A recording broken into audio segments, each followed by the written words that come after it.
Bueno, continuamos y seguimos hablando, como lo mencionamos en la cápsula anterior, con la contestación de la demanda.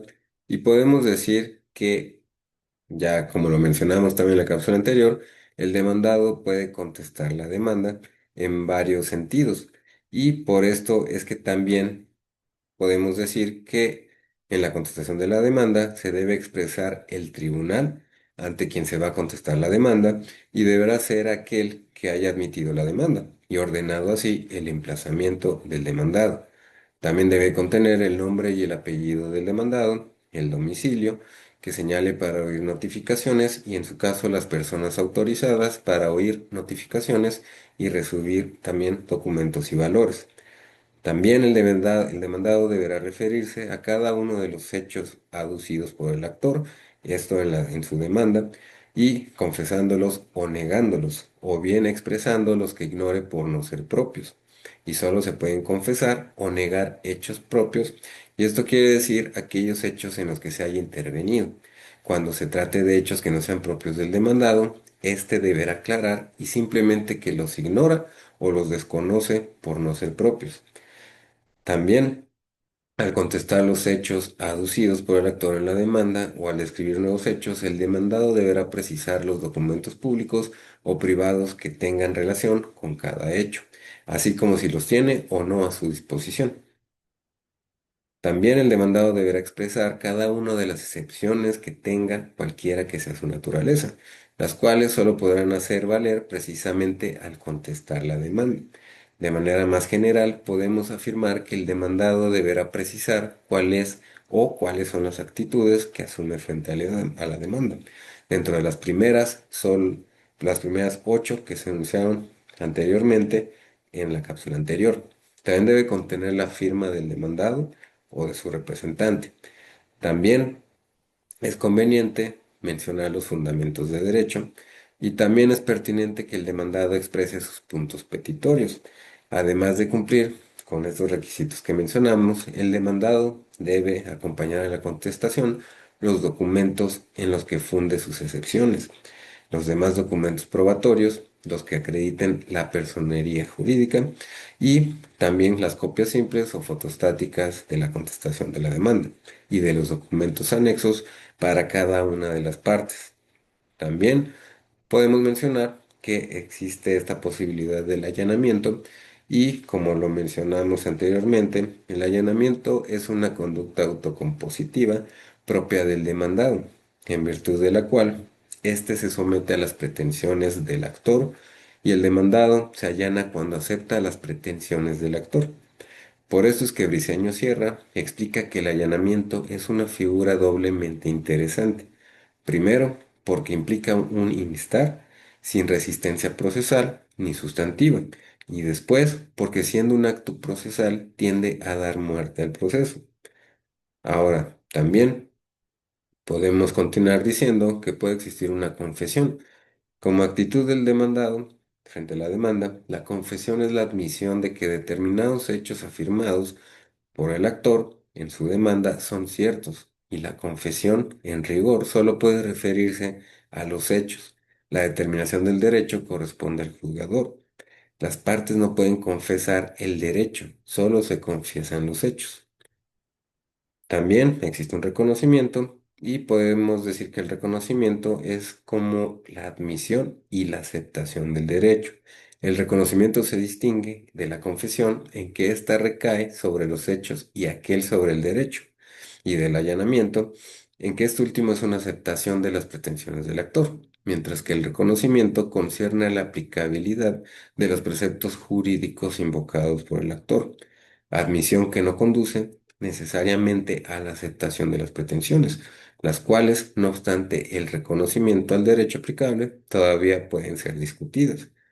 También puede existir una denuncia.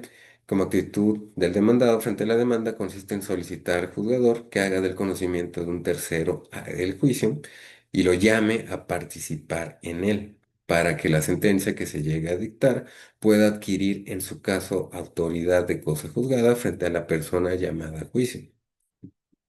También pueden ser la negación de los hechos y la parte demandada puede limitarse a negar que los hechos afirmados por el actor sean ciertos.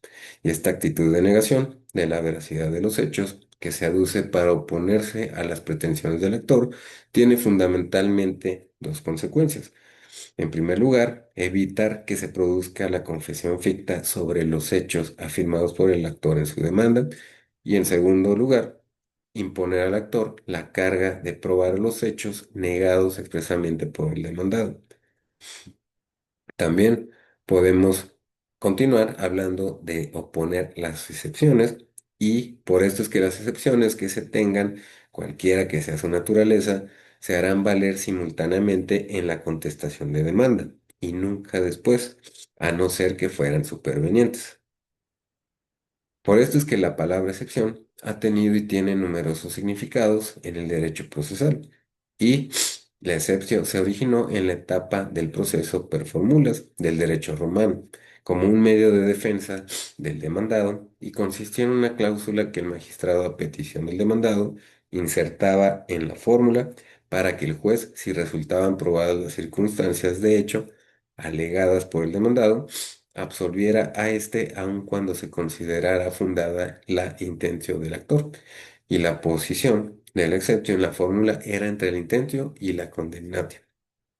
Ahora, podemos hablar de la excepción en sentido abstracto y podemos decir que el término excepción se designa como un sentido abstracto, el poder que tiene el demandado para oponer frente a la pretensión del actor cuestiones o bien impidan un pronunciamiento de fondo sobre dicha pretensión o que en caso de que se llegue a tal pronunciamiento produzca la absolución del demandado. También tenemos una excepción en sentido concreto y podemos decir que se suele designar a las cuestiones concretas que el demandado plantea frente a la pretensión del actor, con el objeto de oponerse a la continuación del proceso, alegando que no se han satisfecho los presupuestos procesales, que son las excepciones procesales, o con el fin de oponerse al reconocimiento por parte del juez de la fundamentación de la pretensión de la parte actora, aduciendo así la existencia de hechos extintivos, modificativos o impeditivos de la relación jurídica invocada por el demandante. Ahora, los presupuestos procesales se entienden en términos generales al conjunto de condiciones cuya presencia o ausencia es necesaria para la válida integración y desarrollo de la relación procesal. También podemos seguir hablando o podemos mencionar ahora de las excepciones tal cual procesales. Y puede existir la excepción de incompetencia del juez y tiene por objeto denunciar la falta del presupuesto procesal consistente en la competencia del órgano jurisdiccional. También podemos decir que puede existir una falta de legitimación procesal o falta de personalidad, y esto de acuerdo a la Suprema Corte de Justicia de la Nación. La excepción denominada falta de personalidad en el actor consiste en la denuncia de que éste carece de la calidad necesaria para comparecer a juicio, o de que no se ha acreditado el carácter o representación con que reclame, y esto es una representación procesal. También podemos continuar hablando que existe también la excepción de litispendencia y esta excepción tiene por objeto hacer del conocimiento del juez que el litigio planteado por el actor en su demanda ya está siendo conocido en otro proceso anterior y por eso se trata de un litigio pendiente de resolver en un proceso.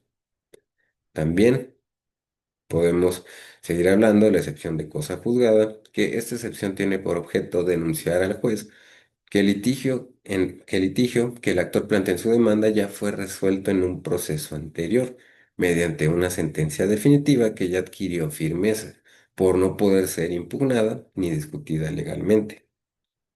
También podemos continuar hablando de la excepción de conexidad, y esta excepción de conexidad no es sino una petición formulada por la parte demandada para que el juicio promovido por el actor se acumule a otro juicio y que es diverso de aquel, pero es conexo, iniciado anteriormente, con objeto de que ambos juicios sean resueltos en una sola sentencia. También tenemos O podemos continuar hablando de la improcedencia de la vía, y esta es a través de la excepción de improcedencia de la vía que el demandado objeta el tipo de juicio escogido por el actor para plantear así su demanda. También podemos continuar hablando ahora de, también tenemos de las excepciones sustanciales, y en términos generales las excepciones sustanciales consisten en los hechos extintivos, modificativos o impeditivos aducidos por el demandado para oponerlos a la relación jurídica sustancial invocada por el actor como causa de su pretensión. También otras clasificaciones de las excepciones podemos hablar de las dilatorias y perentorias. Por esto es que podemos mencionar que la excepción es el medio de defensa que opone el demandado para excluir la acción del demandante. La excepción puede excluir la acción de dos modos y o absolutamente o para siempre, o relativamente al tiempo, lugar o modo de entablarse las demandas. Las primeras se llaman perentorias y las segundas dilatorias. Por esto, por esto también vamos a continuar hablando o vamos a seguir que existe una excepción de falta de cumplimiento del plazo o de la condición a que está sujeta la obligación. Y como el propio nombre lo indica, es una excepción sustancial que implica la invocación de un hecho impeditivo de los efectos del hecho principal constitutivo alegado por el actor. También podemos hablar o vamos a continuar hablando en la. Sí, bueno, todavía vamos a hablar ahorita un poquito de excepciones previas y de fondo, y esta clasificación de previas, en previas y de fondo toman en cuenta tanto el contenido de la excepción como el momento procesal en que debe resolverse. También vamos a seguir hablando un poco en la siguiente cápsula, ya que estamos hablando de esta cuestión, vamos a seguir hablando un poco ya de la reconvención y de la audiencia previa y de conciliación, y vamos a seguir hablando sobre estas etapas procesales del juicio ordinario.